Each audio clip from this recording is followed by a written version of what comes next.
The Area Truck Series playoffs continue, this time round 16 to 17 at Richmond Raceway, the 3/4 mile short track in Virginia that puts on a great show every fall when it comes to NASCAR season. But today, it's the springtime, and it's time for the Area Truck Series playoffs round 4 of 5. Tonight, we eliminate 4 of our 8 remaining competitors and whittle down to the final 4 that will head on to Nashville and compete for a championship. Hi everybody, my name is Kyle Heyer, joined by Finian DeCuna this evening for a 150-lap race around Richmond Raceway. Finian, welcome aboard. It's a nice night. Got the lights on already. Last night we were just finishing as dusk came around. Tonight, though, we're racing into the dark and eliminating 4 of our 8 playoff competitors. Yeah, I was going to say, it is a good night so far. It's not going to be a good night for the 4 drivers that are going to be eliminated coming into tonight. And I always love these elimination rounds. There's a lot on the line. Last night, it came down to the wire. We had a tie. In this series, though, there's some guys that I wouldn't say they're guaranteed to be in, but they're looking pretty good. David Weishart, you can effectively say he's going to be into the next round. He's got 42 points back to the cutoff. Hartz, Becker, and Slaughter, really for them, as long as they have a good night, which I'm sure their competitors are going to try to make sure they don't have a good night, they should be going in. Yeah, looking at this playoff picture, it's pretty clear to see that 2nd through 4th, very close in the championship standings, but really fundamentally the thing that matters is Brad Slaughter's plus 14 over the cut line and Jordan Hurley's minus 14. Everybody's kind of within striking distance of each other, but that cut line is pretty far apart between Hurley and Slaughter. So for Bell, Grant, Wineland, and Hurley, it's almost a must-win situation tonight, Finian, unless it's extremely chaotic. 24 trucks around here, 150 laps. Who knows what can happen, but it's going to take a lot more than luck alone to get those drivers in there. They're going to have to get lucky and be good tonight, and those two things are challenging to get together. And taking a look at the team standings here, Jacob Bell Racing leading just a little bit over David Weiss. Racing, that team is still looking for their first win of the season. See if they can get it done here tonight. Sci-Fi Racing, RLC, and 5 White Esports rounding out your top 5. Richmond, Virginia, population about 230,000 people. Of course, this racetrack was constructed way back in 1946. Originally, the racetrack was named Strawberry Hill until the complex was purchased in 1999. Headed down to the racetrack now. We're about 5 minutes away from practice completing, and your timing and scoring on the left will show you your playoff competitors. Those lit up in blue are on the playoff table. You see David Weishart, Ryan Hartz towards the top of that list. Brad Slaughter Jr. in that number 8. All he has to do tonight, have a really good night, and he'll be all clean and green. He won't have to worry about much. If Brad Slaughter Jr. has an okay evening, he's good. Same with Weishart, same with Hartz. Now, coming into the picture here, though, of course, we have to consider the rest of the standings here and the drivers that won most recently. Think that James Scioli last time out. Well, Scioli isn't a part of this playoff picture. Could he perhaps be a factor in this one tonight? He's 4th in the standings here right now. I think he definitely could be a factor. I mean, he's really just got to have a decent, really, it relies on 2 things. It's him having not just a decent night, a really, really good night, almost needing a win to lock themselves in. If not, then having the other competitors have just really awful evenings. And we've seen that in the past, guys making mistakes, getting penalties, especially if you think about it, getting a pit road penalty here, like speeding, having to be, 40 seconds in the box, stop and go, whatever. It's going to cost you 2, 3, even 4 laps down. Once you're that many laps down, you're effectively going to be out of it. So really for the guys who are in the top 4, Hartz, Beckner, and Slaughter at the moment, they just need to make sure they have a decent night and not get a severe penalty that puts them way down the order, because that could be when Hurley, Bell, Grant, and Wineland all pounce back. But really, those bottom 4, if I'm them, try to just go for the win. That's going to be your best bet of getting yourself into the playoff picture. And if you're in the top 4, the only thing you're really concerned about is one of those bottom 4 getting that win, because then it really matters where you are in terms of the positions. Having a look here again at the driver points. If Jordan Hurley wins the race tonight, and he could, he's 2nd in practice right now, think of where that cut line shifts to. It'll be Hartz, Beckner, and Slaughter separated by 2 points effectively coming in. So if one of those bottom 4 drivers wins, it totally changes the picture, and it's going to make Hartz, Beckner, and Slaughter have to fight for every last scrap. So everybody is hoping in that top 4 that one of those bottom 4 drivers doesn't get in there and muddy things up. David Weishart, the only driver that can really breathe a sigh of relief with a 42-point advantage. He's good to go. He's going to move on to Nashville without too much trouble. Yeah, it's going to be a lot better for him tonight than last night. Last night got eliminated, and just last 2 races for him, the Cup Series, just abysmal. Here in the Truck Series, doing significantly better. He's also looking pretty good tonight, 3rd on the timesheets. Again, Hart's leading with Jordan Hurley second, with Brad Slaughter for the see 4 of the top 4. All playoff drivers with Bell, Wineland, Grant, and Beckner. Beckner way down the order in 16th. He's going to up. He actually just helped this page over to the next page, but he's back down in 16th. He's definitely going to need to pick up the pace. And here's the story with Travis Beckner that we've kind of seen time and time again. Doesn't seem to practice all that fast. Doesn't really ever seem to qualify very well. But when push comes to shove, he is there. Now, last night, he was there, Finian, and then he wasn't. And that was the big story right at the tail end of the race. He slipped out of the Area Cup Series playoffs just at the very end and fell out of the picture. So tonight, his goal is just to not do the same as he did last night and hope that he can move on to Nashville. But it's not a panic moment just yet. And he did move up to 8th, by the way, while we've been talking about him. But we get to the tail end of the race, and let's say that Hurley's leading the thing. He's got to make sure he doesn't throw it away over driving the truck. Yeah, that's going to be the big thing, is just not over driving in, watching our equipment. If we do get a green flag run, which again we were very clean and green last night, again the trucks, it's a different vehicle, so it might be a little bit different, and especially depending on how angry these guys get tonight, if we start seeing a lot of payback, we could potentially see a lot of cautions. Yeah, 24 trucks here this evening.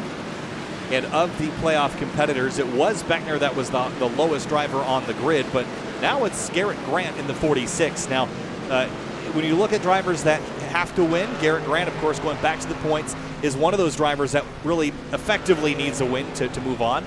Here's the good news. The last time the Area Truck Series was here, he won. Yeah, I think that's definitely a good thing that he's going to be hoping for as he's drifting down the back straightaway. I don't even really think that's the fastest way around Richmond. He's actually doing a pretty good job. I was going to say, doing a great job showing car control or truck control for a little while at least. He's going to have to pick it up in the time sheets as well. We're talking about, again, it doesn't really, you're not getting points for practice. You do technically get a bonus point for qualifying and on pole and qualifying, but the points are mainly going to be paid on the race. So if you have good race pace, especially over a long run, should it come by, that's where you're going to see a lot of these guys benefit. Practice is complete here at Richmond Raceway. At the top of the board, it is Ryan Hartz, Jordan Hurley, and David Weishart. They're all going to qualify in just a moment's time and head out on the racetrack to get the starting lineup set. Fans, be sure to subscribe to the Area iRacing Twitch channel. For only $5 a month, you can watch all Area broadcasts commercial-free. You can also use the new Area iRacing emotes in the chat. You'll also earn double channel points as a subscriber that you can use to redeem for free merchandise, but you can only do that at twitch.tv/Area iRacing. Qualifying underway, 10 minutes on the board as we get a look at the racetrack again here, Finian. 14 degrees of banking. Last night, we thought we'd see a trouble spot, specifically at the exit of Turn 2. Bottom left of your screen, you can see the rubber from last night's Cup Series race arcing into that inside wall. Now, I don't think it'll be as big of a deal here in the Truck Series tonight. A lot less horsepower, a little bit more downforce that we're working with, but we didn't see as much trouble as we thought last night. There was a lot of almost crashes, but not a lot of actual crashes. I wonder if tonight will be similar. Again, I really think it's going to come down to how much these guys are driving in anger, both, just how much they're pushing their machinery, because that's the thing where we're really going to see a lot of the spins happens when these guys are pushing their boundaries, and I think also, again, just obviously pushing into each other physically on the track, depending on, the circumstances, especially the guys in the playoffs, how desperate they're going to get, that might determine a lot of what we see for a lot of cautions, but like you said, I agree that in theory, we shouldn't see these guys struggle a lot with handling, but you never quite know. David Weishart, first driver to put a lap in the books, and should be the first driver to put a second lap in the books. Times are on the left-hand side of the screen. Fastest on top, slowest on the bottom. Cody Cutrer at a 22:41, and now gets dethroned by Weishart at a 21:934. Track record coming into the night was a 21:876 by Cameron Hearn, 123.423 miles an hour, and Cody Cutrer goes fastest, but not quite the track record just yet. Yeah, not quite. Looking at some other guys on the track, Brad Slaughter, he's come and completed his attempt. He's going to be 4th at the moment. I see Colin Fambro out, but actually not a whole lot of guys getting out on the track. A lot of guys being patient, waiting, I think, to see what their competitors put up first. Colin Fambro on track in the number 18. Big slide for him at a Turn 2. Gathers it up. That'll be a throwaway lap anyway, so shouldn't be a big concern. Looks like everyone's run faster on their second lap. That means Fambro's got a second chance at this here. You can argue, if anything, he's gotten the tires warmed up. Yeah, he has done that. after that little half spin. Up onto the back straightaway, a little bit cleaner that time through. Love the way these things slam down. These have the old kind of Gen 4 stock car handling characteristics, going off into corners where the truck lifts up on exit and then kind of slams the nose into the pavement. And up to P3 for Colin Fambro. Good lap there. Cameron Hearn, previous record holders on track, 22.967 his first lap. Well, it was, see what lap number 2 holds for the 67. Yeah, first lap not too particularly quick. I think just kind of building up the speed, warming up the tires. Now he's going to try to push here on lap number 2. We expect the 67 to be near the top of the order. Again, was eliminated in the last qualifying round. Ooh, and gets loose off of turn 4. He's going to have to bail out. That's going to be it for the 67. He's going to be starting from the back. Reinhardt's on track. The driver that is in pretty good shape when it comes to the playoffs, but you're never guaranteed. But he's more guaranteed than others. We'll just say it that way. Yeah, you definitely are never guaranteed till the checkered flag falls. So for him, it's just a matter of making sure he gets to the checker flag in one piece and in a decent position. So far, so good through lap 1. Into turn 3 for Hartz. Again, riding that rim to try to build up momentum here for lap number 2. Up onto the front straightaway. First lap will put him at a 22.564. And we've generally seen that the slower you go on lap 1, the faster you go on lap 2. Justin Munsell is watching him. Actually came up to 6th. He's going to end his qualifying effort. He also got loose off of turn 4. Been noticing a lot of guys getting loose on turn 4. I think just because they're pushing that rear end, trying to get the traction out of the corner. Reinhardt's planted out of turn 4 and should be a good lap, and it's going to indeed be on pole. 21.877, 1/1000th off of the track record here. Looking at Eric Wineland in the worst scenario out of the 8 playoff drivers here is 20 points out of the cutoff line. So he's effectively, gets loose off turn 2. He's going to have to bail out of that lap. And that was, like I was going to say, he needs to pretty much win here tonight. That was his lap 2 also, so that's going to be a real poor effort. Yep, that's going to be it. And that was his first lap was exceptionally slow. Didn't really take a banker. He went real slow to bank everything on that second lap, and that's going to cost him big time. He's going to start basically tail of the field. Matthew Bell on his first lap. Yeah, and for those of you who've never heard that term before, banker lap, it's just really not necessarily pushing to your absolute limit, but putting in a decent lap. So when you try on lap number 2, in case you make a mistake, you have a decent lap to rely on. But we've seen quite a few of these guys, they're running up high, just throwing away that first lap entirely to try to get a good second lap in. 22.547 for Bell on lap 1. Travis Beckner's on track now. We'll jump to him next. He's already on his first lap. Bell enters turn 3, and he's up half a second. That would put him right around the 22 flat range. Out of turn 4, here comes the number 9, 21.907, and that will put him P2. Good run. Really good run for the 9 of Matthew Bell. Is going to need a good run tonight. Also, Travis Beckner could use a decent run. Currently 13th on the timesheet, but lap 2's typically been quicker. A little bit sideways out of turn 4, and he will shoot his way up to P5. Solid run there for Beckner. And A.J. Roderick's on his second lap now. So it looks like we might just miss pole unless one of these other drivers, or might miss the track record, I should say, by 1,000th. If none of these other drivers eclipse it. Reinhardt's ran a 21.877. The track record is a 21.876. Roger going to complete his qualifying effort, 22.189. Only going to be up to 14th. Notably, some guys, I'm a bit surprised they haven't put a qualifying lap down. Ray Slane, the 08, Jordan Hurley in the 5. I'm surprised they haven't put lap times down yet. Eric Wineland is back on track, but he's already used up all of his allotted qualifying laps, so he's just getting in some practice here before the tail end of things. And going back to points picture, Eric Wineland is in a must-win tonight. He knows his goal. And, well, I shouldn't say that.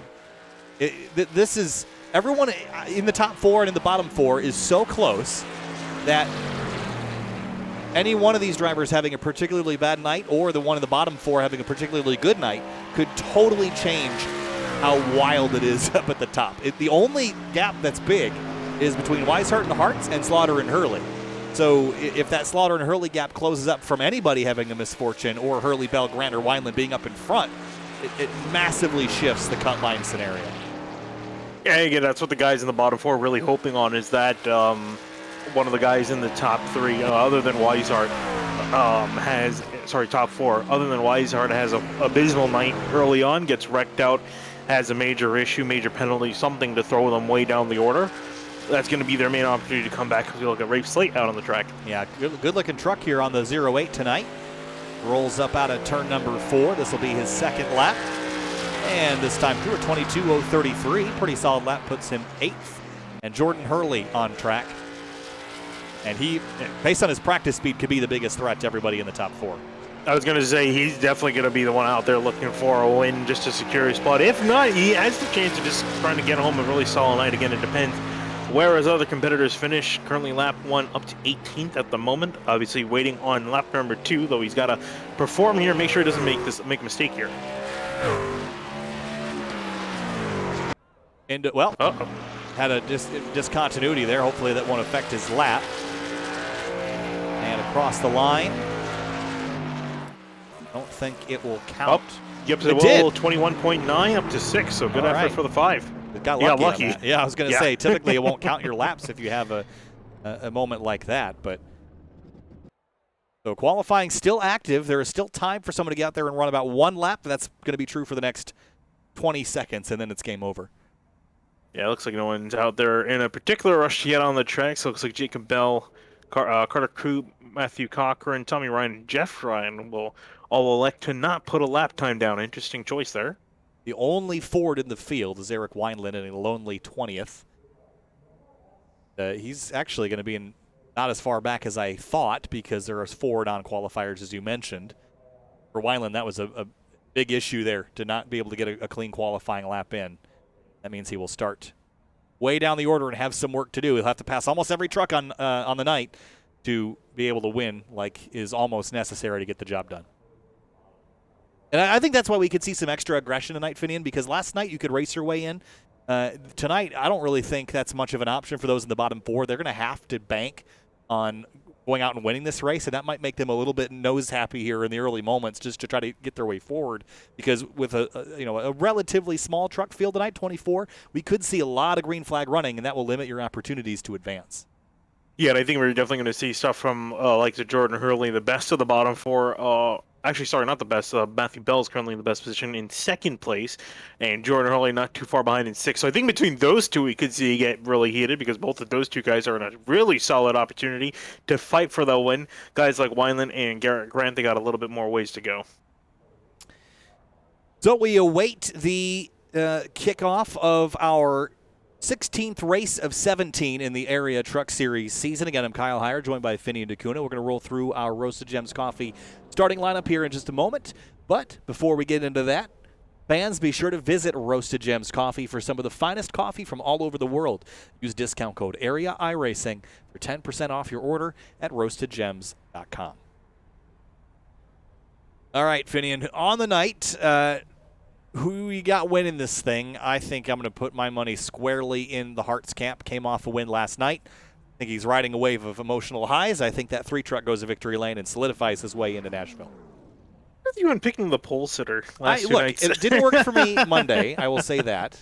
But it could work for me tonight, so back off. Yeah, I think looking at this, I'm going to put the man in 2nd place. I actually think I picked the same guy, the 2nd place driver last night too. I think Matthew Bell is going to have a shot. I mean, again, he's in such a desperate situation. He's definitely going to try his best. Now he's got a really solid opportunity to win this race. I think he's going to have what it takes to get a win to lock himself in. All right, heading down to the racetrack now, and it's about time for our Roasted Gems Coffee starting lineup. Let's kick things off with row number 1, and the drivers starting on pole. Be the number 3 of Ryan Hart's playoff competitor. Coming off that win last night, as I mentioned, Matthew Bell is a driver hunting his way into that top 4. He's going to need a good run and some misfortune by those ahead of him. He starts 2nd. Moving on back, row number 2, Cody Cutter is going to be starting on the inside in a 25 machine with David Weishart, leader in the points. He's going to be pretty much locked in tonight in the 33. Row 3 is the 28 of Travis Beckner. He was eliminated last night. Could use an emotional high tonight. He will start P5 alongside Jordan Hurley, another driver below the cut line looking for a way in. Colin Fambro is going to be rolling off in 7th place in the 18 with Garrett Grant, another player driver that needs to race his way in, back from 8th place. 9th place, row 5 is going to be Rafe Slate, and the number 08, Brad Slaughter Jr. in the 8 truck starts 10th. Moving on back to 11, it's going to be Justin Munsell in the number 20 machine with Josh Taylor in 57 next to him in 12th place. 13th place is Jordan Martin in the number 11 truck. To the outside, Justin Anasogak in the 88. Bryce on his next going to be rolling off in P15 in the 09 with James Carrolley noticeably very far back in 16th place in the 7. Last week's winner, could he be a factor again tonight? We'll have yet to see. AJ Roderick starts 17th in the number 56, and Bobby Tinch starts 18th, the number 66. Cameron Hurd, after a poor qualifying effort, is going to be rolling off in the 67 and 19th. And next to him, Eric Wineland, another driver that wasn't able to get a good qualifying effort. And the worst off of all our playoff drivers, he's got a long night ahead of him. Everyone from 21st on back did not qualify. Tommy Ryan will start in 21st, and then it'll be Matthew Cochran, Carter Coop, and Jeff Ryan wrapping up the rest of your field here from Richmond Raceway. Quick look at our race analysis here. It's going to be 150 laps, about 107.75 miles or thereabouts. And there's 24 drivers racing here tonight. All right, well, it's nighttime. That means that the weather is also going to be cooler than it was last night, just by a little bit though. Air temp 75, track temp 76. No beautiful sunsets to look at this evening, but it's going to get wild enough out there on the racetrack. I don't think anyone will have time to view those anyway as the trucks roll off for their 2 pace laps. Yeah, again, I think there's a chance for it to get very racy out here tonight with guys fighting their way into the playoffs. Guys just trying to get a win to get themselves into the playoffs. And in general, we see some anger and aggression, stuff that's been boiling up all season long. It reaches a boiling point here tonight, which is usually where it does happen in real life. Short tracks are where you can give payback. They're where you can make people mad at you enough to give you a reason to pay back. It is an exciting place, Richmond Raceway. A couple different lines might form tonight as well. Outside, middle, and inside. The 1 to green. Did the flagman give the 1 to green symbol? Did I just see that no, right? he just, I think he just holds the flag get wrapped up. Oh, no, he was itching. That's what he was doing. I was trying to figure out what was going on up there. That's a bit of an ish. I was like, man, that's a cool detail. He's going to hold up the number 1 as they go around. I was actually thinking about that the other day. It'd be really neat if they could like hold up the 10 fingers with 10 to go and stuff like that. That'd be or neat. like the cross for halfway. Oh, man, it'd be cool. There's so much more they could do with the flagman, but I digress. I still want more flagmen around the track, so especially the road courses. Waiting for that. They have them standing there, but they don't do anything. Well, just like real life.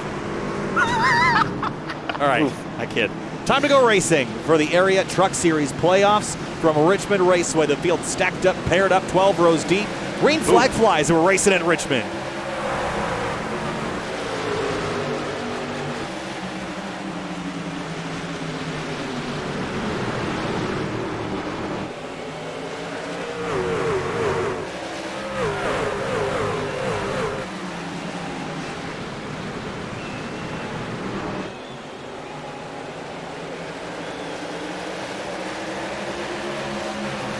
Lap 1 complete, Hart's Bell, Weishart, and more, and some smoke in the background. I think a couple trucks got in the wall, but now we're going to settle into some battles here on lap number 2.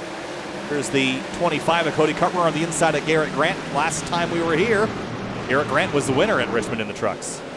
Yeah, he's going to see if he can try to make that magic happen again. Cody Carter slipping on back. I was thinking on the initial start because Travis Beckner got involved. There's a big stack up on the inside lane. He got some rear-end damage. Colin Farmer was the one who rear-ended him, so damage to the nose of that 18, damage to the rear of the 28. Not too much, but just a little bit. A lot of shifting and shuffling here early as drivers are trying to take advantage of the close proximity on the racetrack. And look at this, 7 of your 8 playoff competitors in the top 7 right now. The only one out is Eric Wineland, who's up a couple spots from the start into 17th place. Got a battle here for 6 between Brad Slaughter Jr. and Garrett Grant, and they come together. And they're able to save it and ended up making contact out of turn 2. Not necessarily because one was tight, one was loose. They kind of just made contact on the same part of the corner. And Garrett Grant still looks like he's struggling to get off. Slaughter's going to win out of that. Whoa, 25 could have cut her around from the 18 of Colin Farmer. Gets hit. Oh, and the 25 is going to take revenge. 18's around, cautioned out. And everybody scatters. The 18, the 11, the 25 are in it. Eric Wineland got through it. But that was a long time coming, that accident.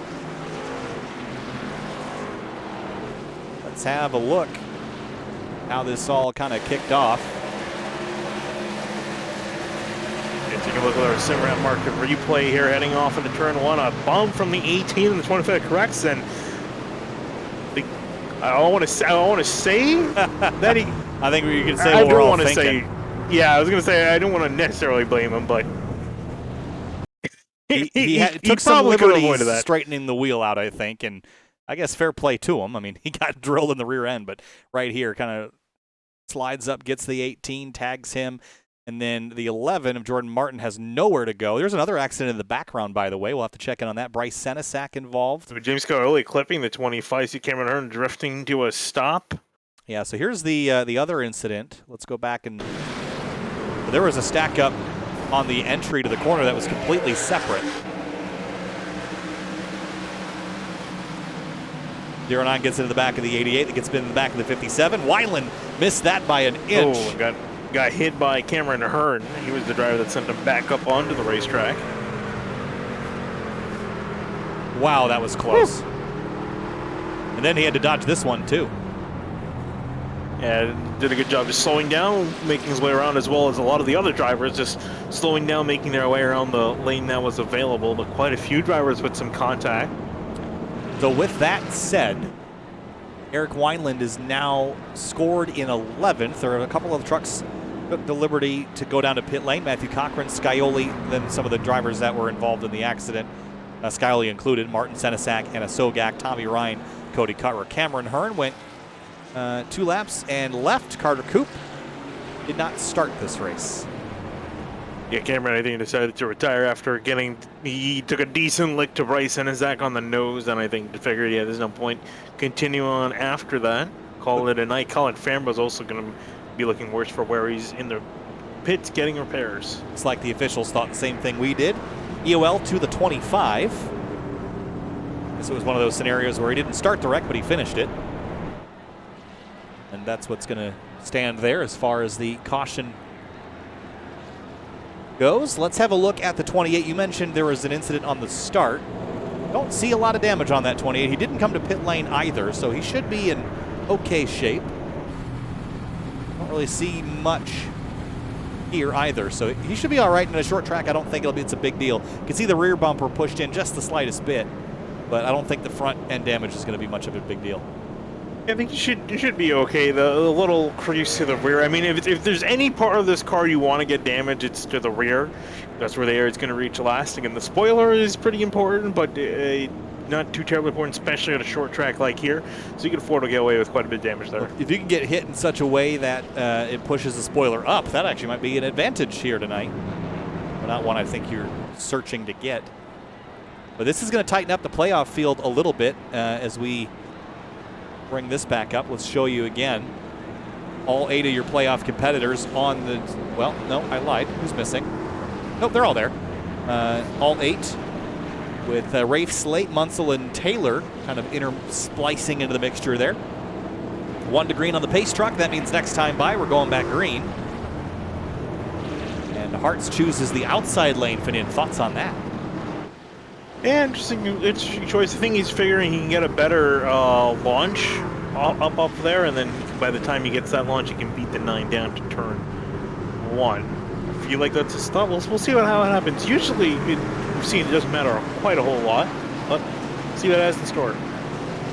Field coming back to the green here at Richmond Raceway. Hartz on the outside, Bell on the inside. Green flag, great start for the 3.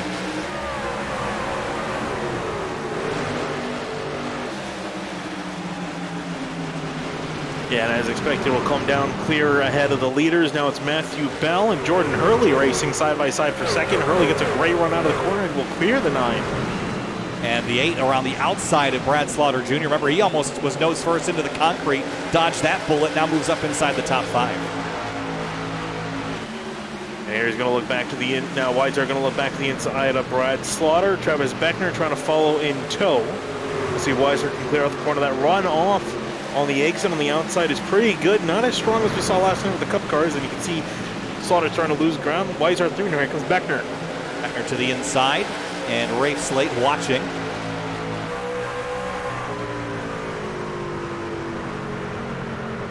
Beckner's getting into the corner really well, but watch the mid-corner speed there by the 8. Rolls the center and the exit a lot better than the 28 did. But this might be a futile fight. That 28 got there for a reason, and I think he's going to be able to complete this pass here in the next lap or two, especially if he can pinch that 8 behind the 33 of Weishart.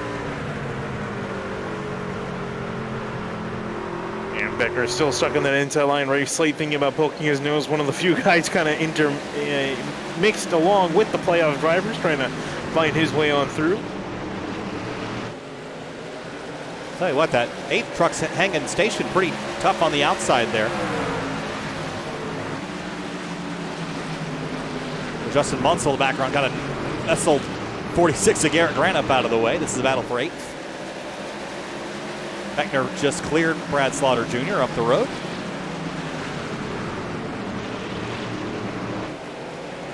And Garrett Grant going to be clear of Munsell with Eric Wineland slotting in behind.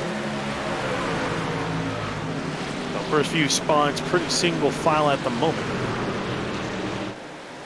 Pretty tightly packed, though. No one's really driving away from anybody else. Jordan Hurley still in behind Ryan Hart. So then there's Matthew Bell, who, again, just like all the others below that cut line, a win solves all, and he's close enough to strike late in a race. So I think Ryan Hartz is going to be paying real close attention to Hurley and Bell in particular, because both of those drivers need that win, and they're both right there, and I don't think they'd hesitate to take it from the 3 this evening.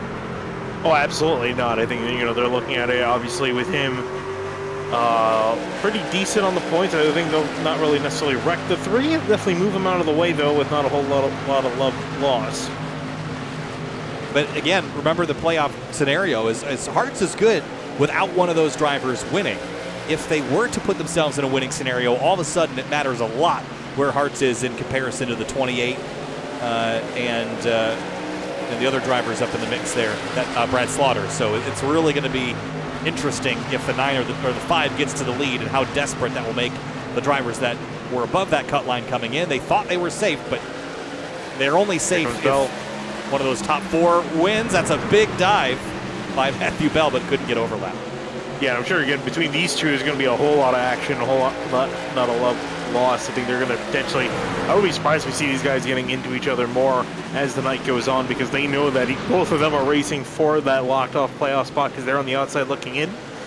So we could see not a whole lot of love lost between the two before the night's over. And I'm curious for Hartz as well. We were talking about him, being concerned, because right now he's locked in, has nothing to worry about. If he does fall back, then he has to worry about those two pushing him out further out of the points. So I'm curious what Hartz's game plan is going to be, because he knows those two are going to be racing hard for the win. Does he risk those extra points, trying to keep those guys off, or what do you do in a scenario as you look at Munsell and Grant fights side by side? I think tonight, even Hartz, if you can reasonably defend your lead without making a fool of yourself, I think you got to do it, because here's the other scenario, is that with how close things are above and below the cut line, if Hurley or Bell were to win the race, more than one of those drivers below the cut line could get in based on where the other drivers are running. So it could totally flip things on its head if one of those bottom 4 gets up into the winning position. Otherwise, they don't have to worry about anything,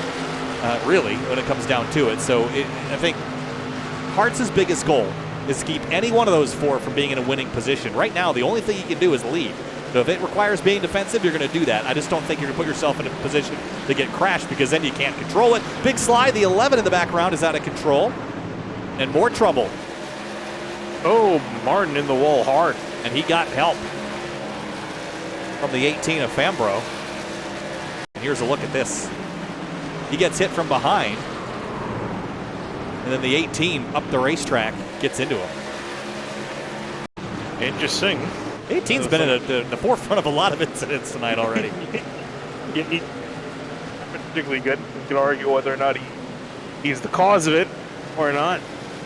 I don't know that fairly similar to the first incident. Yeah, I don't know that second impact was actually intentional, but the first hit certainly looked very similar to the prior one. And at some point, you have to look at yourself and go, hey, the front end of my car's got a whole lot of dents. Is it everybody else, or is it just me tonight? But we'll see how that plays out. 25 laps complete. Hartz has led all of them. Just to see when the 11 comes back around to the 18 what will happen again. as we typically see in short track racing. Oh, AJ Roderick almost getting into the quarter panel with Garrett Grant, who's been constantly slipping back. And the leaders get close together near the front. So 0.2 of a second between Hartz and Hurley, and then look at this train that's formed here. And it looks like it's pretty challenging to get overlap and to get past people, which is probably why we've seen the 18 be so aggressive on the brakes, is just to try to get some overlap. It's a situation we saw last night as well, where if you could pass people, you could pass 10 people, but if you couldn't pass people, you were stuck in the same spot for 100 laps. Yeah, and I think, again, these guys are also realizing, too, it's still fairly early on in the race. Got 150 laps, we're only on lap 28, so they got a lot of racing left to go. Don't want to use up your stuff and don't want to damage your stuff up too early on. Weishart putting some pressure on Matthew Bell. As the background, Justin, well, there goes Jeff Ryan spinning, and caution flies. He had some help with that. He sure did. Justin Anisogak on the bottom of the racetrack, and that was a little bit of net code there, I think. They were running pretty seamlessly door to door. They just kind of popped sideways. Yeah, I'll agree on the net code. I don't think that was really going to be that dicey of a scenario, and Jeff got away without too much damage, so he'll continue. That brings out our second caution of the night. I think this will bring everyone to pit lane also at the 1/5 mark of this race. I don't know if you can quite make it on to the end on fuel, Finian. Last night we pitted at lap 60-something, and then we pitted and that was it. I think we'll see something similar tonight, but this might be a bit of a stretch. Here comes Hartz. The pit road light is on, closed still, but it mustn't. You see that? Yeah, it is still looking to be closed. But everyone came down to pit lane, so maybe that's not synced properly on our end. I don't know. Maybe message to Kevin Zoo. Yeah, something's not working. I guess so. What is working, though, is our sponsor segments. But I can't find it. It's clearly not working. I unloaded it while we're waiting for the pit stops to complete. Here we are. Hey, Simrat Market. We had a chance to look at a couple of their replays tonight. Fans, be sure to check out simratmarket.com for custom iRacing paint scheme templates that are simple to use and help you stay more focused on the racetrack. On the racetrack right now, pit stops complete, and Weishart comes out where he went in, but Beckner real close to him. Ooh, and notably, Jordan Hurley, he stayed out, and not only just to leading one lap, he's staying out again. So what do you think about this? Because he's in a situation where he needs to win, basically. This is changing up the strategy, doing something a little different. Doing everything. I mean, here's the other. I would have done this if I was running 10th. I'm not sure I would have done this if I was running 2nd, because he might have been able to outrun Ryan Hartz naturally, but now he's on this weird strategy that may or may not work. So I'm kind of indifferent on this. I think this would have been better if he had been running somewhere other than the front, but time will tell. Yeah, time will definitely tell. I think he was just trying to see if he can get a bonus point for leading a lap. And I think also deciding maybe to save tires for later on in the run. Need some Roasted Gems coffee, though? Maybe. I don't know. Yeah. Fans, I don't think it was as bad as it was last night. Probably not. Yeah, I was really struggling last night before the broadcast. Fans, be sure to check out rickshotsauce.com for some of the best hot sauces made locally in South Florida. Be sure to follow the Rick's Hot Sauce Rookie of the Year battle in the Area Cup Series and see who will take home the $100 prize as the highest finishing rookie in the point standings. We only have 1 week left of Area Cup Series racing. That will happen next week in Nashville, where all of our championship running will happen. Next week is the final week of the area series for the spring season. We'll take about a month break and be back and better than ever. And we're looking at redoing some graphics on our side, so this will be some all new, shiny new things come March or April or so. That's an exciting thing for me to kind of rebrand after doing about 2-3 years of the same stuff. Good to kind of refresh everything a little bit. Yeah, especially good. And you were just talking about it too. We're coming up on our 5-year anniversary of doing this. Next Monday, actually, on the Area Cup Series finale. And boy, has it changed a lot. It has. Go back and watch any broadcast from 2018 and you'll see how far things have come. And even some shiny new things like graphics over B-roll. I could do that as of about 2 days ago. So that's That's a thing that people that haven't really seen the back end of how things work would say, oh, that's not all that impressive, but remember where we came from. Trucks paired up again. 2 drivers recorded as out. Jordan Martin is out for the night. He had a big impact there in the wall. Cameron Hearn is also out, and Carter Croup did not take the green. Time to get back to the green, though. This is lap number 35. Jordan Hurley is the leader. Green flag. We're back underway from Richmond. Solid start for him. David Weishart trying to see if he can clear the inside for second place. Reinhardt's trying to fight back on that inside lane. Looks like Weishart should be able to get him on exit. Indeed, he will. Travis Beckner getting roughed up a little bit from the 0-8 to Rafe Slate. And these two, no matter what series it is, they always seem to find each other on the racetrack. Oh yeah, and they have a lot of heat between each other. You're talking about anger boiling over tonight. Here's a great place where they're even angry at each other last night. Racing in the Cup Series. We'll see if anything happens between them here. As for the lead, David Weishart trying to sneak his way up the inside of Jordan Hurley. Hurley with 30-lap-old tires. Not sure how much he's going to be able to hold this off. I don't think he will. Here comes Hartz to the inside as well. David Weishart will be the first driver other than Hartz or Hurley to lead a lap tonight. Critical points as well. Factor that in. Not that Weishart needs them, but Hurley certainly did. Here comes Bell trying to look up the inside, gets a little bit tight, has to back off. Now Brad Slaughter gonna move up just a little bit towards that outside lane. So Hurley is gonna be slowly dripping on back here. Gets tight off the corner, gonna hold off the 8 of Slaughter. Beckner crosses over to the bottom.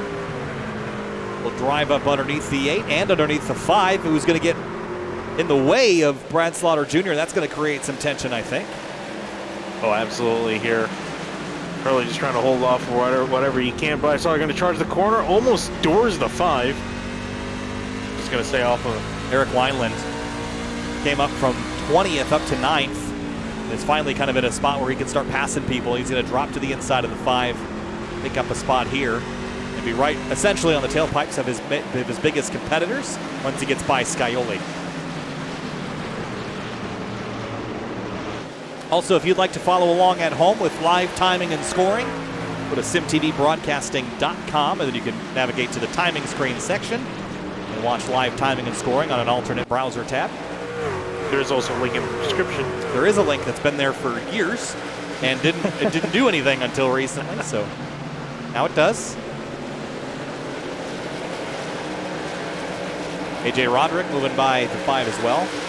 This gamble plays off or pays off for Hurley if we end up using all our tire sets, which I don't think we're going to do. But maybe there's some alternate strategy here that I'm not considering. I mean, I think a lot of that was just him just trying to make sure he led a lap. And I think now he's just kind of going to hope for the next caution to come out relatively soon so that he can get tires and then be back on sequence with everyone else. Because he really has the pace, obviously not at the moment. So he's betting on a caution coming out sooner rather than later. Colin Fambro working alongside Josh Taylor. That is for 14th place. Garrett Grant and now Justin Anasogak size it up to 5. Yep, and there's Garrett Grant getting on past Anasogak, now trying to have his way on through. Is also looking over his truck in the wall. Josh Taylor got it pretty good, actually. There's some pretty significant damage to the side of that truck. Jordan Hurley gets way up the track in 1 and 2, and that's going to allow the 09 of Senesac to go on by. Yeah, I'm sure he cannot wait for a caution to come out to change these tires off because he looks like he's really struggling out there right now. And the danger is he goes a lap down under green. That's really the worst thing that could happen is you get trapped a lap down and off sequence. So he's already about 6 seconds behind the leader, which is about a quarter of the way to being a lap down. That's just about 10 laps after the restart. Still continuing to drop as now Jeff Ryan's just now made his way on through, and I think I saw Colin Farrell hit the wall as well as Hurley tapping the wall just a little bit to catch back up to the leaders. David Weishart driving away from Hartz, Bell, and Beckner. Yeah, Weishart comes into the night as the tied for the winningest driver on the season, tied with Hartz and Beckner, who both have 3 wins. The only other drivers that have wins this season, Jordan Hurley, Matthew Bell. Actually, Scioli has 3 wins as well, but he's eliminated out of the playoffs. And the only other driver that has a win is Cody Cutler. So Weishart could be the winningest driver if he wins this race tonight. Same with Hart, same with Beckner, same with Scioli. They all got to get there. Only one can win. Caution, Jeff Ryan.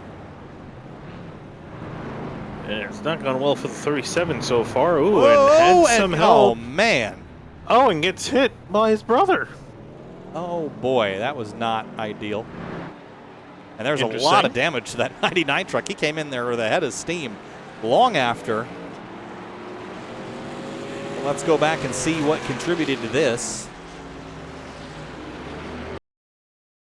Out of turn 2, he was a little high up the road, and then was there some contact here? Ooh, big dive from the 5. There you're going to want to get another look at angle because there was some net code involved again. Here's where he loops it around. Let's go back. Oh, and then there are some people calling foul to this. I mean, this is a big lunge. I mean, sure, some net code there, but that was a pretty big lunge from a long way back for a driver that was on old tires. So I can certainly sense some frustration for Jeff Ryan. So the people calling foul this because they feel that Hurley might have done that on purpose to bring out a caution that he needed. Yeah, I can. I mean, look, I don't have my tinfoil hat on, and you know it's a big accusation on a competitor. But at the same time, you can only commentate what's in front of you. And he lunged from a long way back, knowing he has worse tires, so you can't rule that out. Leaders do not pit. Oh. Oh, wow. Big news. Apparently the 5, he's not only going to get black flag for that incident, he's getting parked. Yeah, I saw that coming. So Jordan Hurley eliminated from the playoffs and parked for the night. Yeah, I mean, you look at it again. I mean, you tell me, Finney, this looked to me like it was, you know, let's have a look.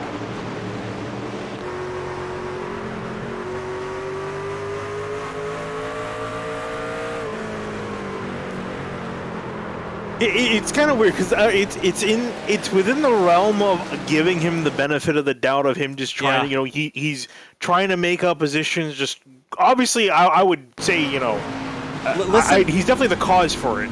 I won't argue with that. Listen to the throttle on corner exit here at 2. The 37 misses the corner, and he has a big lift to stay behind the 37. So that is also curious, but the officials clearly thought one thing, and that's going to be how it is determined. But the 5 eliminated from playoff contention. And for a couple drivers, that's going to make them breathe a little of a sigh of relief because they won't have, that's one less driver to worry about winning and moving the cut line. Although Matthew Bell is still in that position, and he's P3 right now, still a threat. Yeah, I was going to say, I think it's a bit of a sigh of relief for him because now he's just got to worry about himself for like getting the win. Doesn't have to compete with Jordan Hurley, who was the main threat of trying to get this win, other than the playoff drivers themselves. So, interesting developments in this race. Yeah, that's man, I haven't seen that in a long time. Yeah, it has been a long time. And what is it with Richmond and itchy arms and all that? It is just in particular. It is like this track is cursed to be I think it's cursed in the way it is and also where it was placed in the calendar. You know, being an important cutoff race. Always leads to conspiracy. All right, well, with that out of the way, again, one less driver competing for the playoffs for the Final Four. Remember that the 4 drivers that are on top of those standings will advance to the Nashville finale next week. So Hurley was the closest. He is out, so now it's just Bell, Grant, and Wineland all trying to get a race win, move them on to the Final Four. Weishart, Hart, Beckner, and Slaughter in positions right now that would grant them access to that final race. Matthew Bell is 2 positions shy of shifting that cut line by 1, in which Garrett Grant would be very interested in where Brad Slaughter ends up. Yeah, it is going to be interesting to see where these guys all end up as pace trucks off, and we're getting ready to go green here. David Weishart, Hart, Beckner, Bell, and Slaughter, your top 5. Back underway from Richmond. 98 laps to go. Matthew Bell pushes up the racetrack there, a little bit wide there in turn 2. Brad Slaughter Jr. comes the long way around. It's not clear yet, and Slaughter caught the wall just a little bit on entry. And he's now trying to still fight off Bell, charging hard on the inside lane. Curious to see how much Bell's going to force the issue here. Try to get past his competitor, one of the drivers he's trying to beat to get himself in. Track position is so crucial tonight. Slide there on the exit for Bell, didn't get the drive he needed. Rafe Slate's just trying to figure out which lane he should take. He's got Eric Wineland breathing out his neck. Figure it out, boys, I gotta go places too. And again, it's like one of those drivers just kind of out there, just looking to get some wins here to the end of the season, not racing for points, not racing for a championship. So I think he's trying to see if he can find his way on through without getting too involved. Oh, gave the 8 a big break that time. Didn't dive underneath them. That will open the door for Wineland. Maybe Slate will try going the long way around. He's found some speed up there, maybe. And maybe it'll try to force the inside lane as Slate's trying to work around the outside. Can he get a mid-corner? He's riding on the right rear quarter panel. Dangerous game to play as the 8 walks up the racetrack on corner exit. Bobby Tinch got a piece of the wall in the back straightaway. He continues on.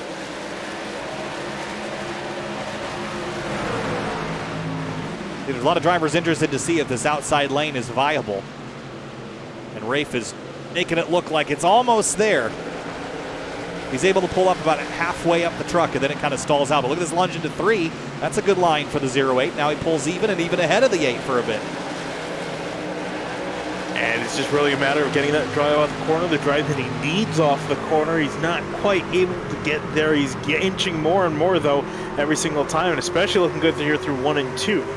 Colin Famro's coming up with a big head of steam on fresh tires, I believe, as well. He's pit 4 times in this race, every time he's had the opportunity. No change up front, still Weishart by half a second. This is your best battle on the racetrack.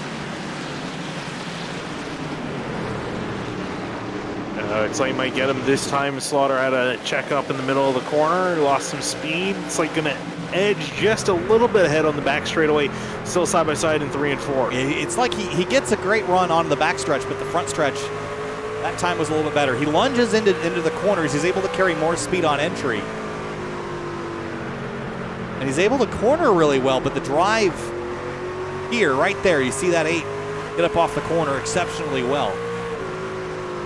But I can't tell who this is a losing battle for. It sounds like both of them. They're losing a lot of ground to Matthew Bell.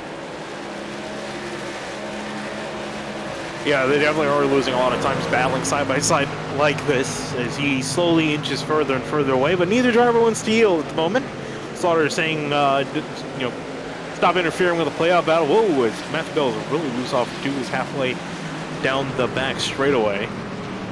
That's a little bit loose. Putting Eric Wineland down a spot. Well, they're all kind of watching this battle. Got overtaken twice. Scioli then Munsell into the picture. Yeah, everyone's got to checking up in behind the 8 and the 08 as they try to figure out who wants to lead this back. It looks like it's going to be Brad Slaughter. Now here comes Colin Fambro with the topsy-turvy night he's been. That car has been in rough shape. It's been somewhat repaired into decent shape. He was just waiting for those 2 to sort it out because he's on fresher tires and really just needed the track to get single file. Didn't want to take it 3 wide there, but now he slots himself in between Slate and Slaughter. And Justin Munsell with a little bit of a head of steam here. I think he's also on at least 2 fresh tires. Yeah, trying to see if he can poke his nose through, as well as James Scioli, and actually even AJ Broderick now starting to move up the grid. Broderick in the background. There's Cody Cutler in the 25. Lingering in the backdrop and all getting by Eric Wineland, who's going the wrong direction here right now. Again, his playoff hopes have almost slid away a couple of times this season, and tonight this is where it might be the end. Side by side with the 25, Cody Cutterer. Got passed by Scully a few laps ago, and now it looks like the 25 is going to narrowly poke his way on through. Roderick to the inside of the 08. The Hunter becomes the Hunted. We see this a lot. We saw this a lot last night, too. If you got rooted up out of the groove and the train started rolling and you weren't able to jump on it, you went backwards a lot. But now he slots in behind the 56. And the lead has grown for David Weishart, by the way. Leads by 1.3 seconds, and then it's Hartz and Beckner in close proximity. Then Matthew Bell, who's driven away from Colin Fambro, now sets his sights on those top 3 again.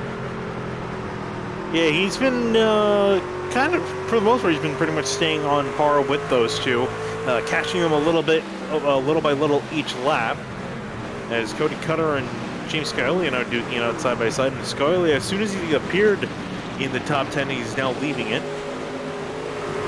Comers and goers, but that's taking it to the extreme. Pop in, pop out, come in just for dessert, and then leave.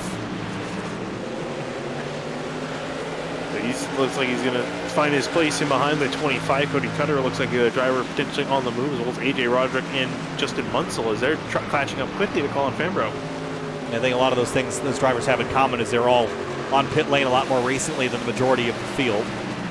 Justin Sogak and Garrett Grant. Garrett Grant is not having a particularly good night, considering that he was the winner here last time out. Just hasn't had the speed in that 46 truck, running 14th right now.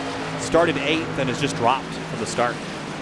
Yeah, definitely not the night he needs, and probably not the night he wanted either, especially consider his history of winning here not too terribly long ago, and would love to get another win here.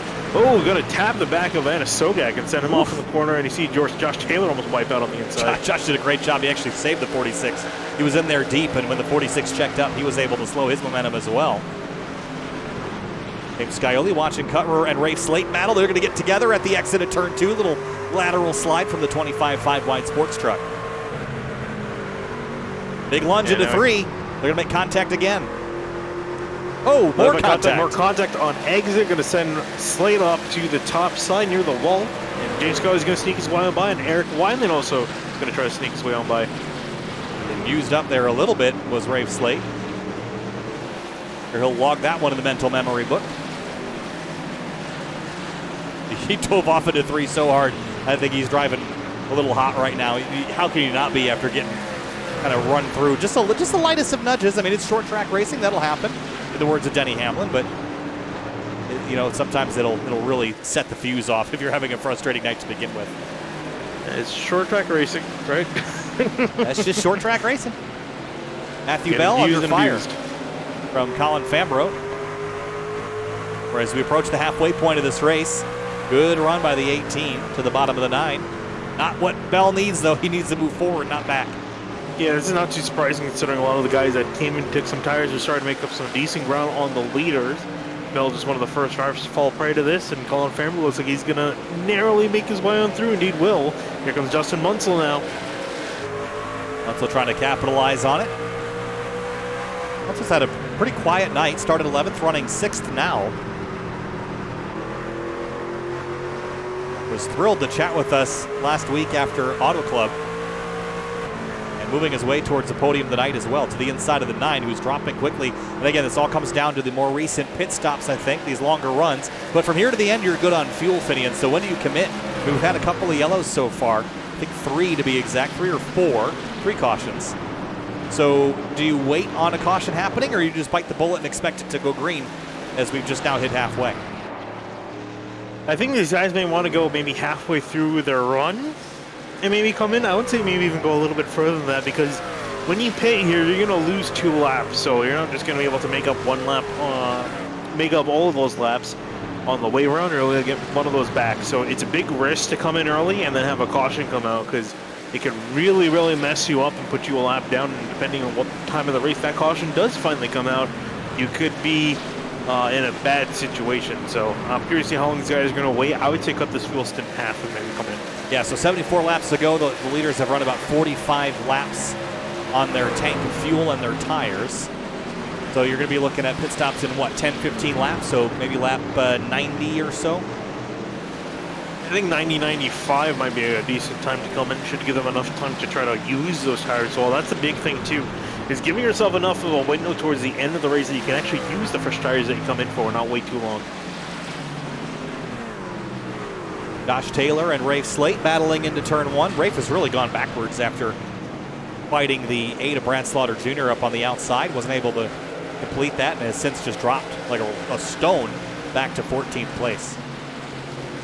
You're definitely a driver that could probably benefit from getting 4 fresh tires. I'm sure he would love a caution to come out. Oh, I think Colin Fambrough is still making some moves. Going to give a bit of a bump to Beckner in the 28. Trying to muscle his way on by. Oh, this will be interesting. You don't want to ruffle Beckner's feathers. Fambro has not been shy to rough folks up tonight. And he'll drop to the inside and see if he can make this one work. 70 laps to go next time through. And this is going to go by quick. Only 27 minutes of racing left. This is going to go by very, very fast if we go green to the end. Justin Munsell watching all this from 5th. I was going to say, and I think for Fambro, I think this is him just, I don't think he's going to have a whole lot of love lost here between himself and Beckner. Just wants to have a solid finish. He hasn't had a top 5 since Iowa. Been a while. Back in October, so. Justin Munsell will take the opportunity to drive by the 28 as well. Slightly different strategies there, so no panic yet for the 28. And I don't think any panic in general. Again, if the 9 doesn't win, or the 21 or the 46, Beckner's more than good in terms of the playoff picture. But he could lose out by dropping down to 19th or 20th, but I just don't see that being super likely. Well, considering 19th and 20th are 5 and 17 laps down respectively, he's looking pretty good at the moment. And even then, one of the big competitors, Jordan Hurley, is out being disqualified. Matthew Bell, he's running okay. I think Matthew Bell's really the biggest threat because that'll force a battle between Hartz, Beckner, and Slaughter for that final spot if one of those other guys win. Again, the race is still young. If we do get a caution, you can see a lot of things change. Yeah, Bell was a bigger threat earlier in the race, though. He hasn't been much since that pit stop. As Wineland drops another position, he has just not had a lot of speed tonight. Drove up inside the top 10 earlier, but I think used up the tires and now doesn't have a lot to respond with. The laps continue to click away here, and it's been mostly Ryan Hartz and David Weishart dominating this one. Weishart on the second run, Hartz on the first. And Cody Cutler moving forward still. Has a look here at Brad Slaughter Jr. Yeah, Brad Slaughter has been falling off just a little bit, but as you see, Cutter trying to come back in. But again, Slaughter can afford a little bit to kind of fall back. Doesn't need a whole lot of fight for it. Again, as long as Matthew Bell doesn't win this race, he's looking good. There's about a 15-point gap between them as they run. Ooh, Bell coming down to pit lane. All right, Matthew Bell first to crack. And this is around the time when I thought we'd start seeing drivers come on down. So Matthew Bell will be the first one, and there's a risk involved with this, certainly, but there is a reward in the short term. We'll see how it'll play out for the 9. Yeah, I think he needed to do something. I think I think if he kept following what everyone else is doing, I don't think anything good was going to happen to him. I think he coming down, getting on a different strategy, maybe forcing some other guys to reconsider the strategy, I think it will help him out a lot. And then the downside of this is that the race goes green to the end from here, and then he's going to get run over later in the race and never have a chance to recover. So there's a risk involved, but I think you're right. I think he had to try something. And he's back out on the racetrack now with a 4-tire stop. 1 lap down. And Weishart's just entering. So it's about a lap and a half down.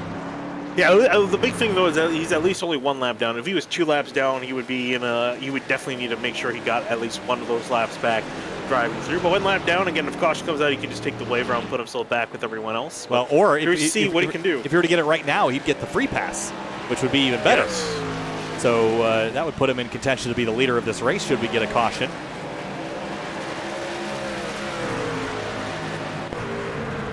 Well, no, but remember the free pass to get me well. Oh, dang it. Some NASCAR rules. Cody Cutler swinging out to the inside of Scioli. That is for, actually, Scioli got around him. So give the spot to the 7. No other takers on pit lane just yet. Bobby Tinch came on down, but he's been down there for a minute or so fixing some damage. And we're now 60 laps to go next time by the stripe. So your counter is winding down here, Finian. So this is when things start to happen really fast. Unless you start getting cautions to slow things down.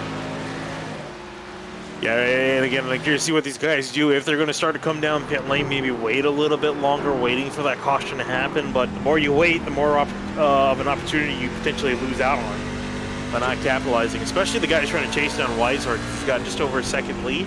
So you maybe Hartz, Colin Fambro, Munsell, one of them make a daring move. Weston Munsell. Oh, excuse me. I thought I was looking at Munsell for a moment. AJ Roderick is running Beckner down now. Munsell's driven away from Beckner about 1 second. He's actually putting some pressure on the 18 of Fambro for 3rd place. And actually, the strategy that these guys are playing, the 18 and the 20, it really has worked out in their favor now.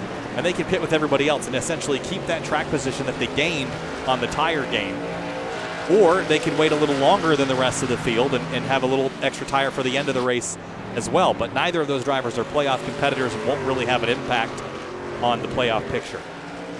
No, but like you said, it was a really, really good call because they've been put in a good situation where they really can't lose. I mean, there's not a whole lot of laps to the point where we're going to use up every single tire, so they're not really using up a whole lot of tire sets in general. So took a good advantage of that caution, which benefited them quite a bit, putting themselves in third and fourth respectively. I think they restarted about just outside the top 10, so we gained quite a few positions doing that. Fambro and Munsell, their battle's heating up here just a little bit. We approach lap 100. Still no other taker, so the 9 really did jump the gun there, though, but he's running quicker. Have a look. He's in some traffic now, but last time by was a 22.488. That was only about 0.2 off his best lap of the race, and that was a full second and a 10th faster than the leader the prior time around. And even in traffic, he's still going a lot faster. So he's going to pop out, Finian, probably leading this race or very close to leading this race once everyone else pits. And David Weishart is on down on pit lane. Weishart answering the call. You see now that the leaders come down, you can expect that a lot of the guys are probably going to be thinking of coming in if they weren't already.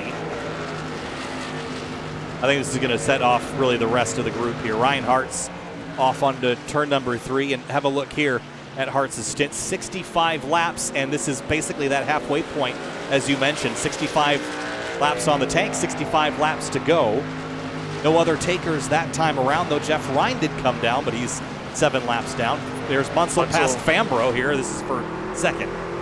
Through diving into the corner, Munsell's going to clear for position. Fambro back to third place, and not a whole lot of other takers. I'm a bit surprised Rice Slate has come on down. Eric Wineland, Justin Adesogak, they're trading spots. Wineland is a driver that should probably be sounding the alarm at this stage, because not having the best night on speed and not really in a position to do much about the strategy either. And he's going to get himself put in a pretty tight box here before too long. And again, as I mentioned, the playoffs have almost slipped away from him a couple of times, and tonight you don't get any more chances. Yeah, absolutely. I think really Wineland should have, combined names here. Wineland should have come down with Matthew Bell, I think. Just again, he was kind of in a situation he needed to throw a Hail Mary out and see how it worked. So far, working for Bell, he's got just about a straightaway on Weishart as Brad Slaughter's come in. Brad Slaughter Jr. on pit lane, again, one of those top 4 playoff competitors, and just in need of having a solid night. He is doing that as of now as Hartz comes across the start-finish line. He's led a lot of laps. He's led 34 of the 150, and Weishart, who's back on the racetrack, has led 59. So that most laps led point is still up for grabs. Let's consider that as well as it comes to moving on in the playoffs. Whoa, Hartz was wrecked down on pit lane. Hartz is there. Let's have a look. A lot more interesting than I think he wanted it to be coming down. You don't really want it to be a storyline when you hit pit lane. Here he comes. Whoa, big tank slapper. Almost caught the barrels as well. But he did get it woed down, and we'll head off to the pit box as Justin Munsell takes over the lead. So now I'm interested to see where Munsell and Fambro pit, because they're about 20 to 25 laps better on tires and fuel than everybody else. But you need to give yourself time to use those new tires. And now that the leaders pit, Finney, maybe I'd give it 2-3 more laps and then I'd come. I wouldn't go too much longer than that, because there's not that much time left in this race. And actually, here comes, there you can see in the background, there comes Matthew Bell coming on through to unlap himself as he's driving on through these guys. And I'm curious now for Bell. I guess now for Bell, really, he's going to have to hope that this race goes green. He hasn't even led a lap yet tonight. And remember, he's trying to really just end up winning this race. I don't think the points are going to do much for him. No, it's not. Oh, Roderick in the background. Big slide. The 33 had to dodge him. Here's what that looked like on board the 33. You can see the huge speed differential with Weishart on the new tires and coming off the corner. 56 having to kind of slow down, and sort of 33 had to jump on the brakes. So let's also Matthew consider another data point here, that those that pitted on lap 50 or so can probably make it to the end on fuel. That would include Munsell, Fambro, Roderick. Actually, Scioli can make it, so can Cutler. Actually, everyone in the top 10 can effectively make it on fuel. from their previous pit stop. I didn't really consider that, Finian, but they pitted a lot more recently. And they're really set. So that means that Matthew Bell is going to have to run them down from a long ways back. But the tires, though. The tires are going to be awful, but you have to run them down all the way around the racetrack. That's 23 seconds worth of time, and Bell still, he's down 19 seconds. Well, we'll keep our eye on him.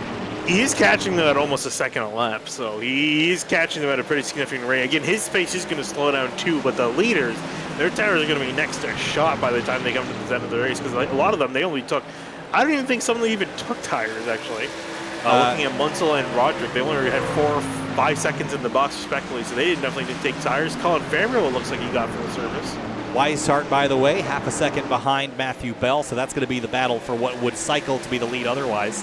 And Ryan Hart's 4.3 seconds back, so he lost some time on that pit window. As Munsell and Famro get close again, this is half a second, coming up on 40 laps to go.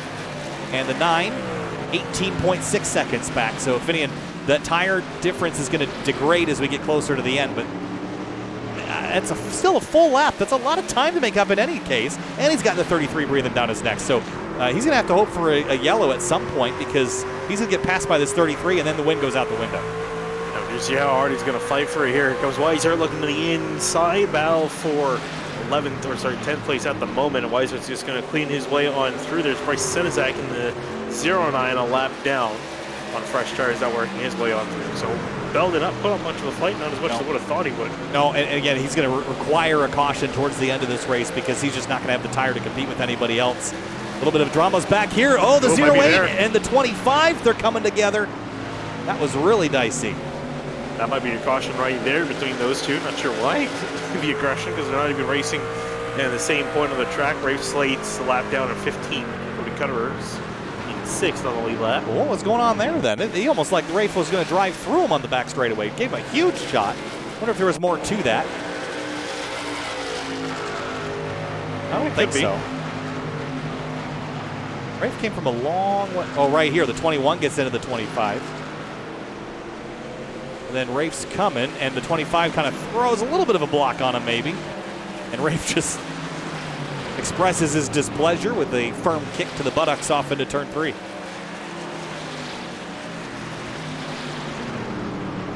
There's Eric Wyland coming down to pit lane, giving up on his strategy. Yeah, I mean, at this point, he's in real tough shape unless things fall very, very close to the way that he needs. In strategy Colin Farrell did get into the wall in the back straightaway as Beckner was working his way past.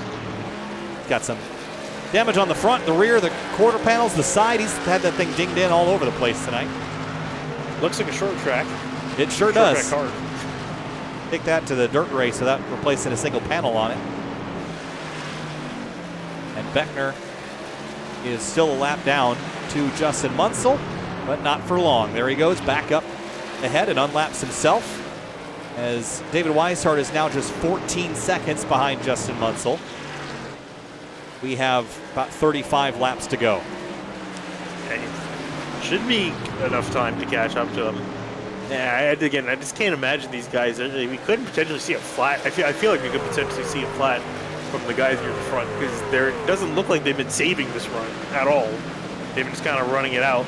So I wouldn't be surprised if you do see someone get a flat before the end of this race.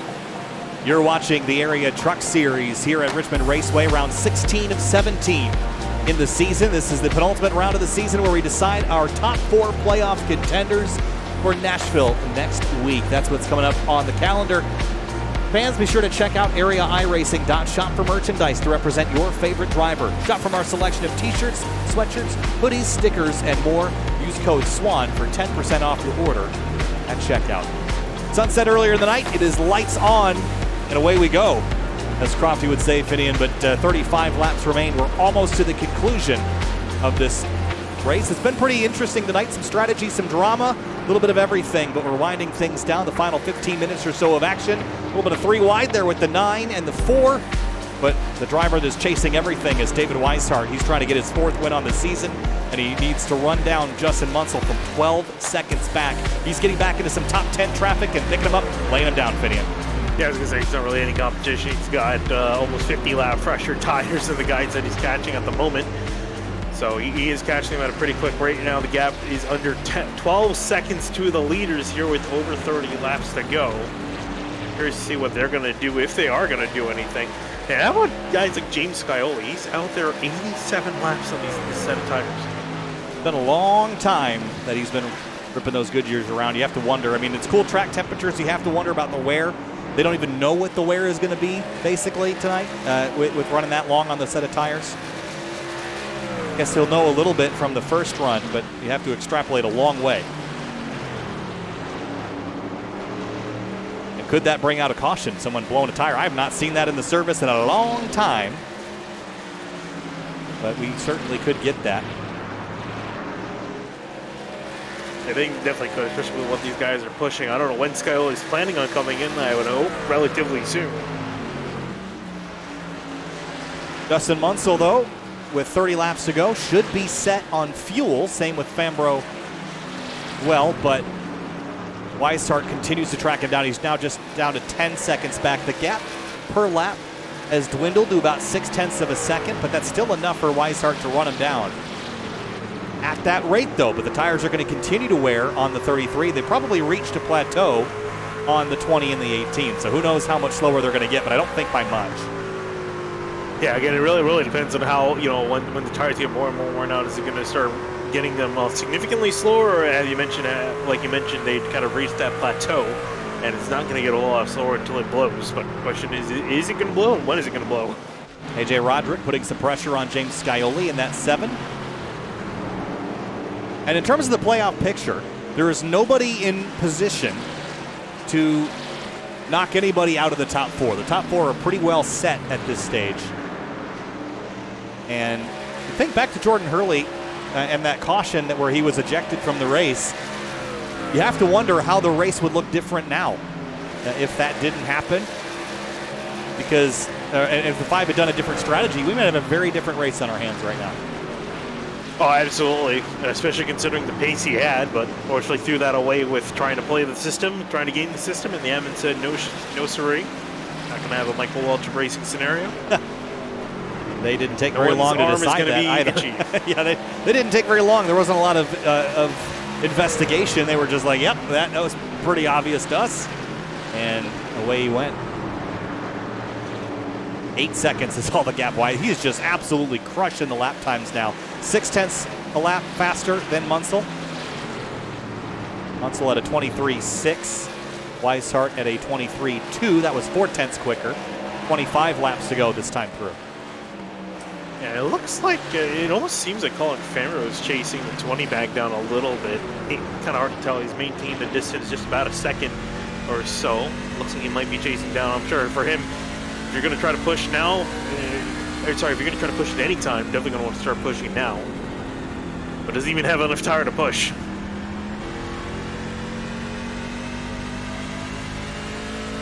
We'll see. I don't think they have a lot of tire to do much. They might not have enough tire to roll back on the truck at the end of this race. If I'm being honest, there'll be no tread left on it at all. Travis Beckner running Matthew Bell back down. And Bell's slowly slipping back. Caution that he needed just doesn't seem like it's going to happen at this point. Rafe Slate back on pit lane. Yeah, I'm not sure why that is. He was there 28 laps ago. I think he might be calling it a night. Yeah, that is calling it a night as Weishart goes by Cutrer and moves back into the top 5. 7.9 seconds. He spent a little bit of time getting by those trucks. I'll tell you what, this is going to get pretty interesting here because Munsell's running 23.5s and hasn't really slowed down much. And Weishart's quickly approaching the 23.5 lap marker. He's at a 23.1. And we were running out of laps. There's only 8 minutes of racing left. So that is not a lot of time. That is a second per minute that you got to pull in. He's going to try though. He's going to give up. He's not going to give up unless the truck gives up. He doesn't need to. He doesn't need to win this race. No one really needs to win this race other than those that were below the cut line, that being Bell, Grant, Wineland, or the 5 of Jordan Hurley.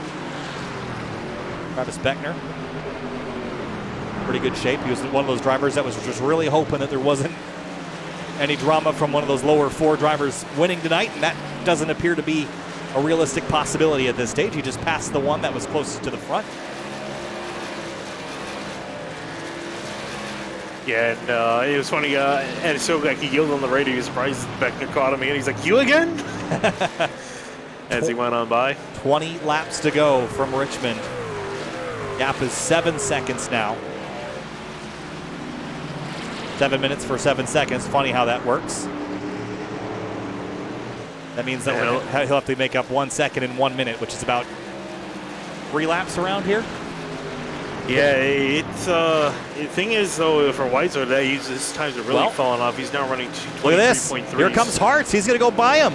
Brian Hartz passes David Weishart. Now we have a new driver trying to hunt down Justin Munsell, and it's the 3 of Ryan Hartz, who also has 3 wins on the season, who also is in good shape in the playoffs, but they're both fighting for their 4th win of the season, and now the 3 is going to be the locomotive of this train.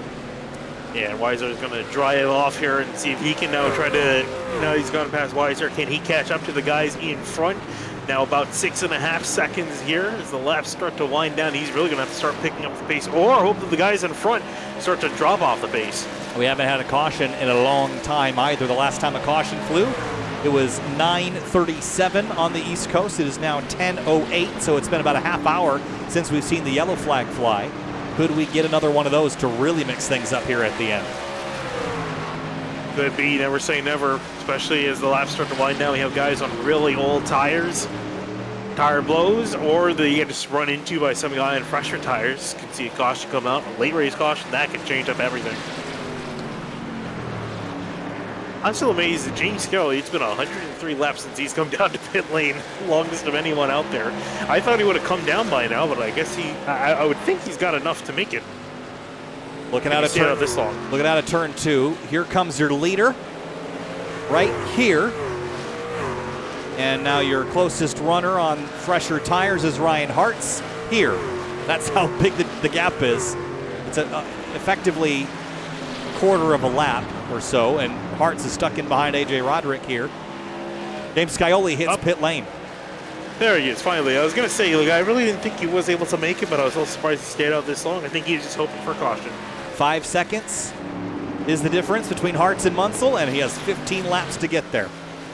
Lap prior to this, he made up 0.7 of a second. He was a little bit slower this time because of traffic, but that 3 still got some really solid pace. Gap now under 5 seconds. Just needs to be chunking it away like that. And Munsell's got to know it's coming, so what can you do if you're Munsell? I mean, your saving tire isn't going to do anything at this stage. You just got to drive, but he's slowed down to 23 sevens now, which is the slowest we've seen anybody go. That's 1.3 seconds off his best lap of the race. And the 3 Reinhardts has got some fresh track to work with as well. In fact, there's actually only 1 car between them at the moment, and that is Colin Fambro, who's in 2nd place. Yeah, the best thing that Munsell can do is just put as many cars between him and Hartz as possible, and that just means driving hard. There's Fambro in the backdrop. About 1.5 seconds back, and then another 2.6 back is Hartz. 3.9 seconds. This is going to be an epic chase here to the end, Finney. I thought at one point it wasn't going to be possible, then I thought again it was going to be overly possible, and now it seems like it's going to be just possible. It's gone back and forth quite a bit. I think with Ryan Hartz getting past, and he's got some significant pace compared to Weishart at this point in the run. So I definitely don't think Weiser was able to make it, but Hartz showing that it is definitely possible here. Still trying to catch up at about 0.5 seconds a lap. Could Ryan Hartz get the week sweep here at Richmond Raceway potentially? Won last night in the Cup Series. It was his first such win of the season, and it came with lots of emotion after coming so close so many times. He had 3 second-place finishes in the Cup Series prior to the win last evening, and he won that in dominant fashion. Tonight he was quick, but strategy kind of took him out of it. He's just 3.5 seconds back now with 10 laps to go. Yeah, and again, as far as the playoff picture, not really much has changed. As we mentioned before, Matthew Bell running in 9th, Eric Wineland in 12th, Garrett Grant in 13th, and obviously Jordan Hurley out, disqualified in 21st. So not a whole lot of changes. We expect to see to the top 4. Just looking to see who can win this race here as the gap's under 3.5 seconds. Reinhardt still closing in. Yeah, Justin had a pretty good last lap at a 23.48. That was even better, 23.407. So he's found a little bit of grip to stall some of that gain for Reinhardt. We're getting down to the very end here. 9 laps to go and 2.9 seconds. Even with the huge advantage, it's still a lot. That was only a 3/10 gain for Hartz last time by. That's not enough. Hartz has got to get past Colin Fambro as well. Again, in theory, it should be technically easy, but I'm sure Colin Fambro is going to try to fight for that 2nd place as hard as he can.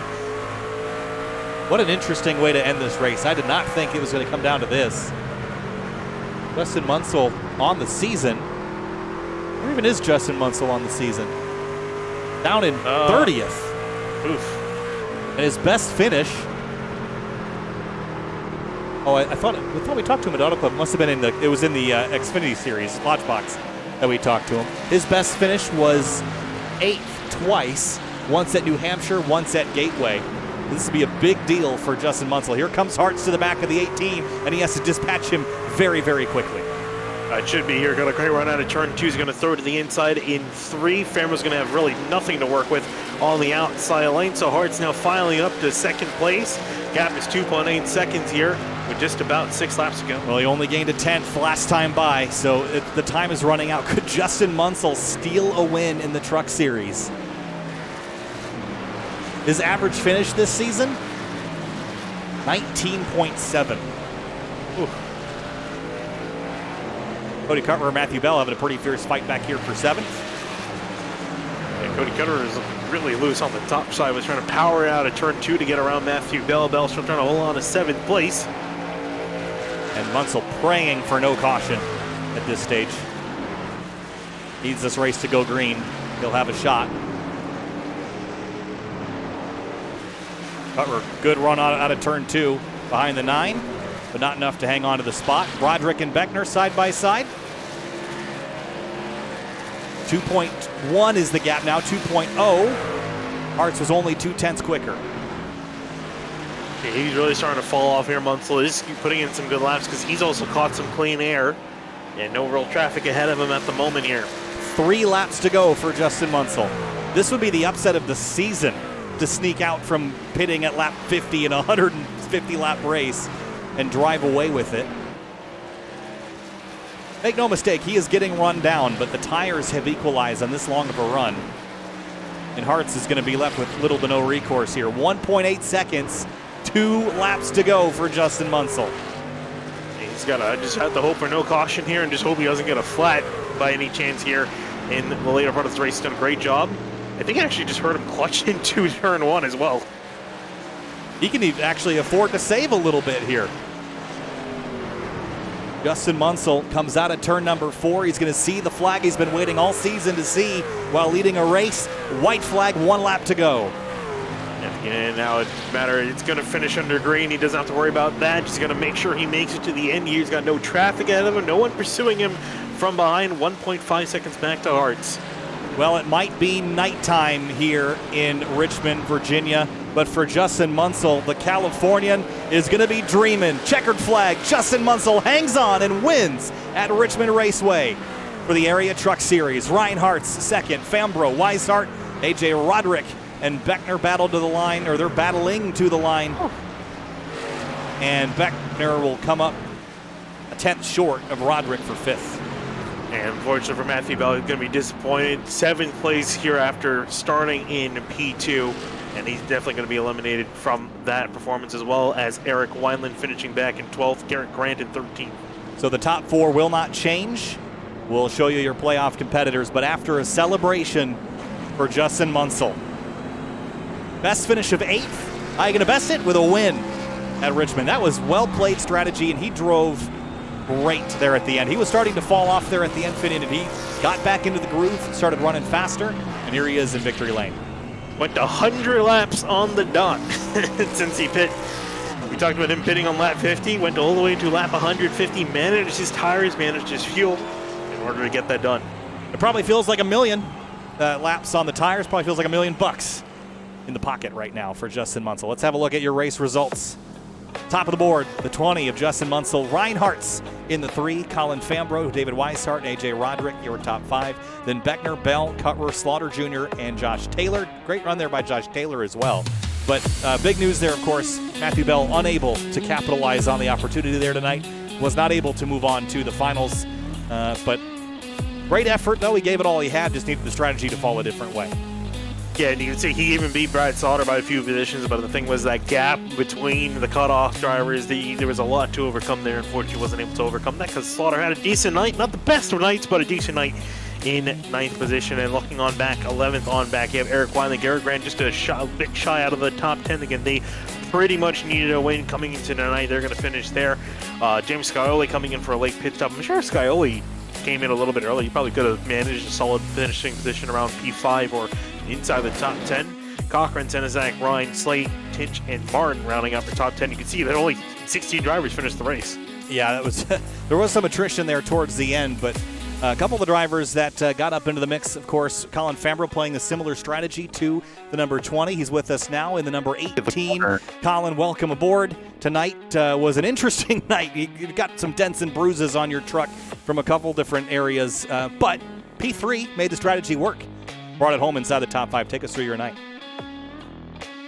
Yeah, I was just going to try to get a decent start there, and I don't know what truck was backing up on the bottom, but bottled us all up. I think I got damage on the nose on that initial restart because somebody in the bottom line didn't go. So, I mean, it was not a good start to the night. But at that point, you just got to look at, well, how do I put myself in position?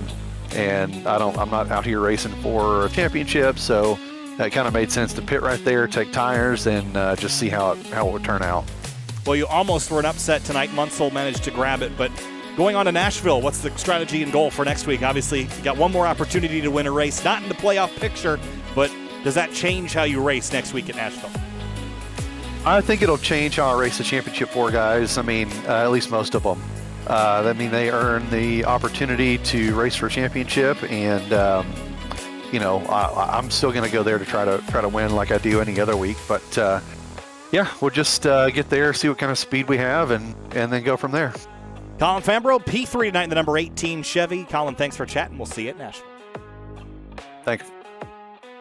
Second place is Ryan Hartz, and he'll safely move on to the Championship 4 and have a shot at the championship. That was the big deal tonight, Ryan. Just wanted to make sure that none of those bottom 4 in those 8 won the race and shifted that cut line. If they didn't win, you guys were essentially set. And P2 tonight solidifies you're moving on. So didn't win the race. We're 1.6 seconds shy in that tracking down of Justin Munsell, but goal accomplished. You're going to be racing for a championship at Nashville. Yeah, definitely goal accomplished. That was pretty fun. I just wish I had like 10 more laps or something, and I would have had a chance. But I was only catching him like 2 to 3 tenths a lap at the end of that.